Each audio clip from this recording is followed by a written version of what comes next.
And Siri fashion మగ్గం బ్లౌజెస్కి shoulder loading అయితే చాలా మంచి లుక్ వస్తుంది. సో మీకు అది చూపిస్తాను ఇవాళ. ఓకేనా, ఇది రైట్ సైడ్ మంచిగా పెట్టుకోండి.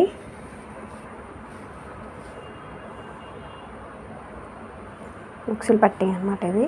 ఫస్ట్ ఇది స్టిచ్చింగ్ చేసేసుకోండి. ఈ ఎడ్జ్కి ఇది కరెక్ట్గా రావాలి. చూసారా,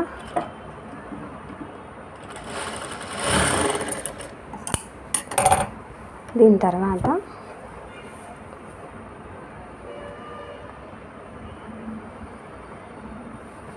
ఇది ఇలా వేసేసుకోండి.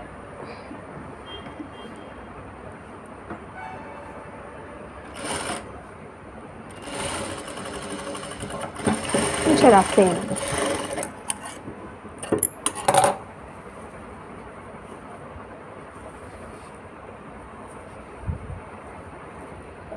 షోల్డర్ నీట్గా వస్తుంది.